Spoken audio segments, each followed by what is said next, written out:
Assalamualaikum warahmatullahi wabarakatuh. Perkenalkan, kami dari kelompok 14 yang beranggotakan saya sendiri, Ica Novela, Resti Anggraini, dan juga Nabila Dwi Rahayu.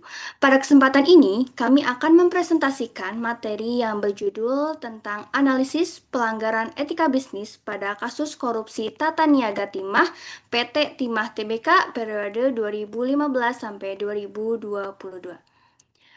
Baik, kita langsung saja kepada latar belakang. Oke, timah ini adalah salah satu komoditas penting bagi perekonomian Indonesia. Namun, pada periode 2015 sampai 2022 terjadi kasus korupsi tata niaga timah yang melibatkan Harvey Mois, perusahaan swasta serta beberapa oknum PT Timah Tbk.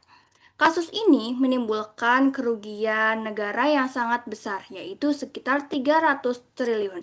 Serta berdampak pada aspek ekonomi, kasus ini juga menjadi contoh nyata pelanggaran etika bisnis dan juga bisnis berkelanjutan.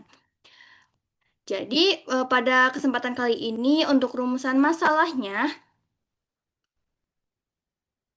berdasarkan latar belakang tersebut terdapat 3 rumusan masalah yang dibahas, yaitu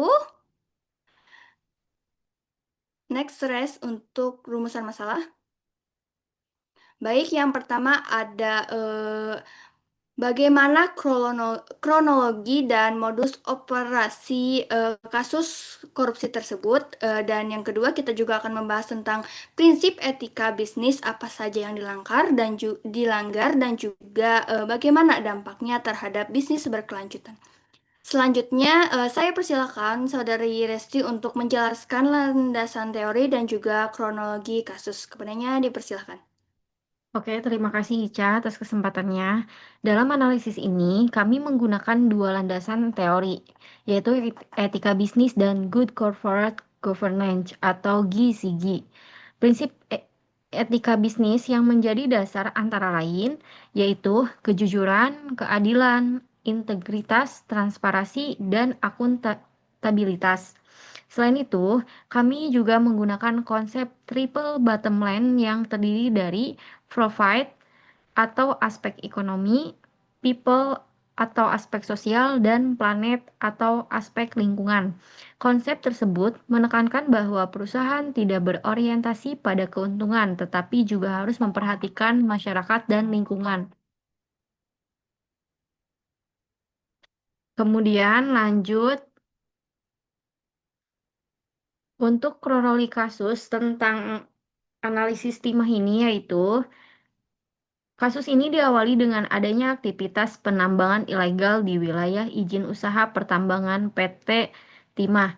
Kemudian, kerjasama dengan beberapa smelter digunakan sebagai kedok untuk melegalkan timah yang berasal dari tambang ilegal. Selanjutnya, dibuat perusahaan cangkang dan dokumen fiktif untuk menyamarkan asal-usul timah. Dana hasil kegiatan ilegal tersebut juga disamarkan melalui berbagai transaksi sehingga sulit dilacak. Dalam kasus ini terdapat beberapa pelanggaran prinsip etika bisnis yaitu pertama, prinsip kejujuran dilanggar melalui pembuatan dokumen dan faktur fiktif. Kedua, prinsip keadilan dilanggar melalui praktik monopoli dan kolusi. Ketiga, prinsip integritas dilarang karena pelaku lebih mengutamakan kepentingan pribadi dibanding kepentingan perusahaan dan masyarakat. Keempat, terdapat pelanggaran terhadap kepatuhan hukum karena bertentangan dengan Undang-Undang Minerba dan Undang-Undang Tindak Pidana Korupsi. Selanjutnya, saya persilakan Saudari Nabila untuk menjelaskan dampak aset recovery serta kesimpulannya. Untuk Nabila dipersilakan. Terima kasih Resti. Di sini ada dampak terhadap bisnis berkelanjutan. Kasus ini memberikan dampak yang besar terhadap tiga aspek atau triple bottom line. Pada aspek planet atau lingkungan terjadi kerusakan lingkungan, lubang tambang yang tidak direklamasi, serta pencemaran tanah dan laut. Lalu yang kedua ada aspek people atau sosial. Muncul konflik sosial, penurunan kesejahteraan masyarakat, serta meningkatnya keselamatan pekerja. Lalu yang ketiga, Sedangkan pada aspek profit atau ekonomi, negara mengalami kerugian yang diperkirakan mencapai 300 triliun rupiah. Lalu, next.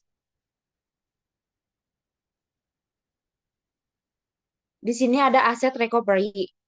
Sebagai upaya pemulihan kerugian negara, dilakukan penyitaan aset milik Harvey Mois. Aset tersebut meliputi kendaraan, perhiasan, tas mewah, dan berbagai aset lainnya yang kemudian dilelang. Langkah ini diharapkan dapat memberikan efek jera kepada pelaku korupsi serta membantu memulihkan sebagian kerugian negara.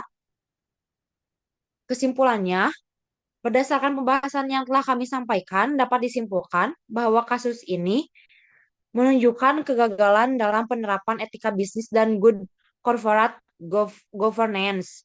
Pelanggaran terhadap prinsip kejujuran, keadilan, integritas, dan kepatuhan hukum tidak hanya menyebabkan kerugian ekonomi, tetapi juga menunjukkan kegagalan dalam penerapan etika bisnis, menyebabkan kerugian ekonomi, tapi juga berdampak pada aspek sosial dan lingkungan. Oleh karena itu, penerapan prinsip environmental, social and governance atau ISG serta konsep bisnis berkelanjutan sangat penting untuk mencegah terjadinya kasus serupa di masa mendatang.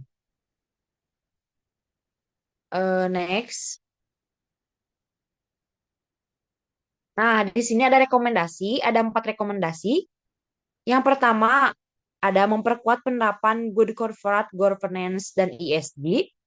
Lalu yang kedua, melakukan audit rantai pasok secara digital. Yang ketiga, menegakkan hukum secara tegas. Yang keempat, melaksanakan reklamasi dan pemulihan lingkungan secara berkelanjutan. Sekian dari saya.